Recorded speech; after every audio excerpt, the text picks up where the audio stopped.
Today we're going to make this leather trail mix sheath that lets you snack on the go without ever touching the food with your hands. For the past month or so, I've been doing some bike delivery work and I get really hungry over the course of a shift. Trail mix is my go-to on-the-go snack, but when I'm out in the city, I don't want to be grabbing food with my bare hands. I wanted to make something that would allow me to eat a handful of trail mix while biking without having to reach into a bag. I bought these glass screw-top spice jars from the dollar store, which are the perfect size for a decent helping of trail mix. The screw tops are nice and secure, so I can keep a spare canister of trail mix in my delivery bag without worrying about it spilling everywhere. This project started with a wet molded piece of 5 to 6 ounce veg tan leather.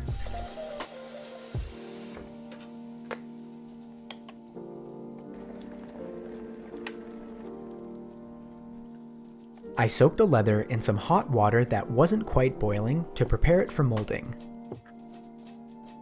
I set one of the spice jars against a scrapwood backer board and then started forming the leather around it with my fingers. As the leather started to take shape, I used some spring clamps to hold it in place. In hindsight, I should have used a cushion to evenly distribute the clamping pressure, since the clamps did end up marking the soft leather. Then I turned my attention to the bottom of the sheath. Bending the leather outwards from this cylinder shape was pretty tricky, but by using a squeeze clamp and another piece of scrapwood, I was gradually able to get the leather to do what I wanted, although I had to fight a pretty stubborn bubble in the process. After adding copious amounts of clamps, I left the leather to dry overnight.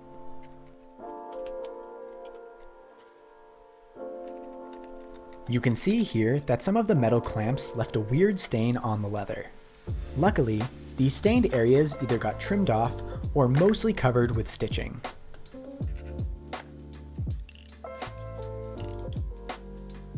I trimmed away some of the excess leather, leaving myself enough material so I could easily attach the remaining pieces.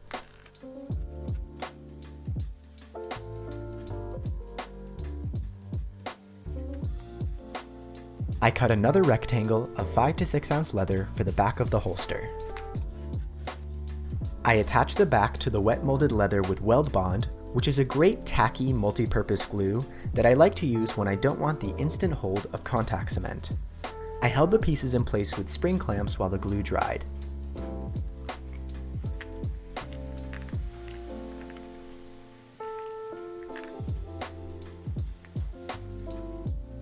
I rough cut another piece of 5 to 6 ounce veg tan for the bottom and attached it in the same way.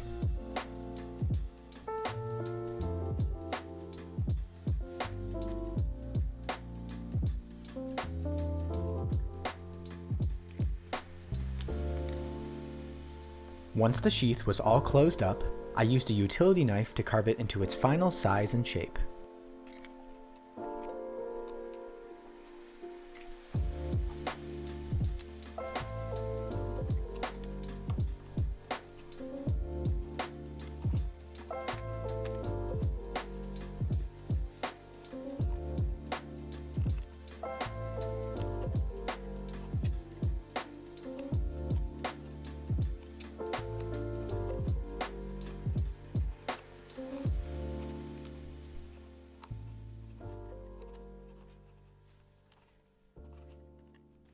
I was a little cavalier with my wet molding and ended up molding the leather partially over the cap of the spice jar. This causes the cap to catch on the leather, which was just annoying enough that I cut the sheath down so it stops just short of the cap. It would have been way easier to just pay more attention while wet molding, so please learn from my mistake.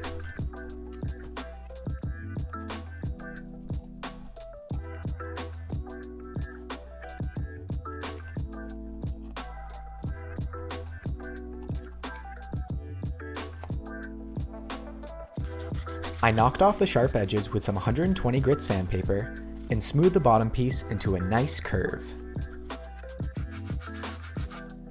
By this point, you're probably wondering why I carved a sweet roll from the Elder Scrolls video games onto the snack sheath. Well, here's why. I do my bike delivery work through a mobile app, and winding my way through the streets of Toronto, the app guiding me from pickups to deliveries with wacky notification sounds and real-time rewards, It feels pretty similar to working through objectives in an open world adventure game. I wanted to add a health or vitality symbol from a video game onto the sheath, and I played a lot of Morrowind and Skyrim growing up with my brother. Sweet rolls are a running joke throughout the whole Elder Scrolls series as a delicious boost to your character's health.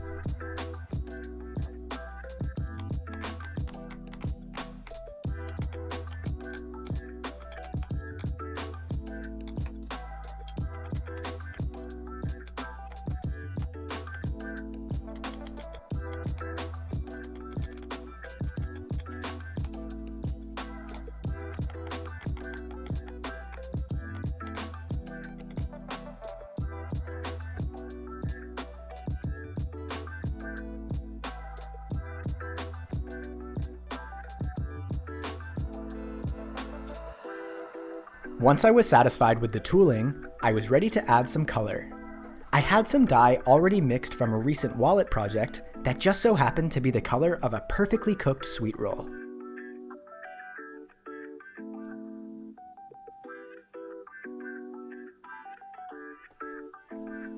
I painted the frosting with white Angelus leather paint. I'll have a link for this in the description, as well as links for everything else I used in this project. Looking back, I think the sweet roll looked awesome at this point, and I kind of wish that I stopped here and called the carving done. But in the moment, I wanted to keep going and bring out some of the texture with dry brushing. I added a couple drops of the brown dye to the white paint just to mellow it out a bit, and then started dry brushing the sweet roll. My goal was to add the look of a powdered sugar dusting, but I really didn't like how it looked. Although, looking at the footage now, it doesn't look half bad. Again, I probably should have just stopped at this point, but past me was really being a perfectionist. I tried painting over the dry brushing with dye, which actually made it look worse. It kind of brought out some of the green pigments, which is definitely not a color you want in a pastry. So now I had a new problem of covering up that ugly green tint. I used some brown edge coat, which is pretty opaque stuff that I've used for leather painting in the past. At the end of all this, the sweet roll looked a little more chocolatey than I originally intended, but hey, at least it looks tasty. I also used the edge coat to highlight the hole in the sweet roll. Now I felt ready to give the dry brushing another go, and with that extra bit of sugary realism, this chocolate sweet roll looked good enough to eat. Next, I moved on to beveling all the edges.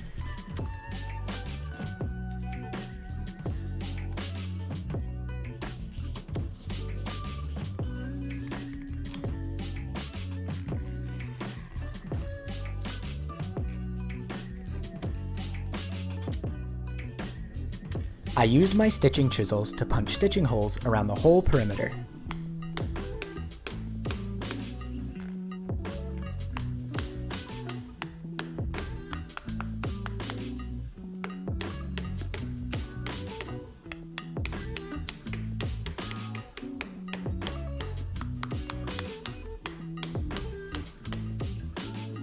I burnished the top edge of the sheath before my saddle stitching, since I wanted to wrap the stitching around this top edge.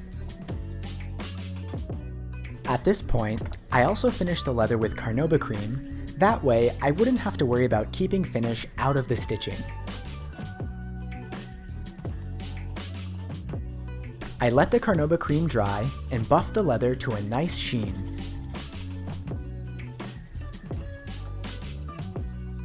Now I was ready to saddle stitch the pieces together.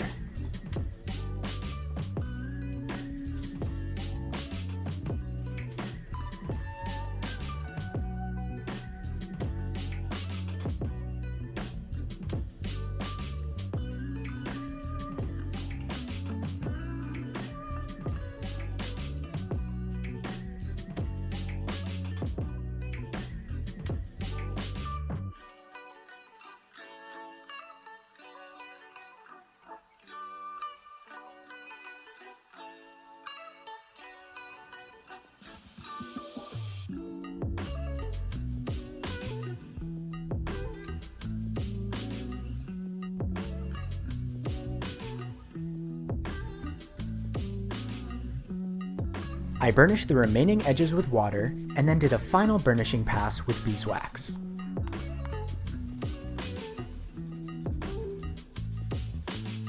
The final step of this project was adding a belt loop, which I made from a scrap of 1 to 2 ounce leather. I fixed the belt loop to the back of the sheath with contact cement since I didn't have any room for clamps.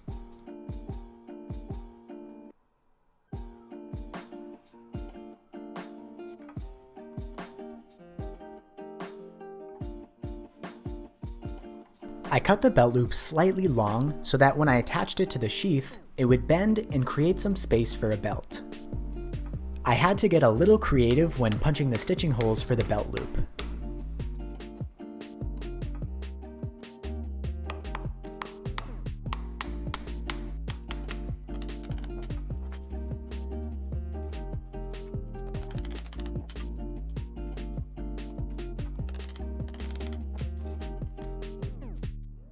Stitching the top of the belt loop was pretty straightforward, though I did have to do some moderately fancy wraparounds at the edges.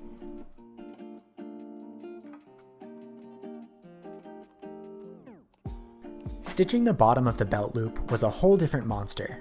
The inside of this stitch line is deep inside the sheath, so I couldn't do a normal saddle stitch. I made up this weird 90-degree cross stitch, which ended up looking really cool, but making it was quite the finger workout. I actually broke a needle while stitching this section.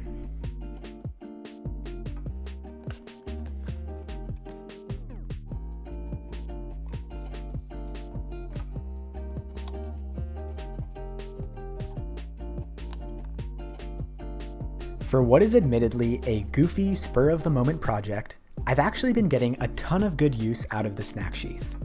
It's pretty low profile on my belt, and it's really easy to get a quick shot of trail mix while biking. This would also work great for hiking, fishing, or other adventuring. The carving probably gets me some curious looks out on the street, though I do find it weird that so far, no one has asked me if someone stole my sweet roll. Thanks for watching, and have a great day.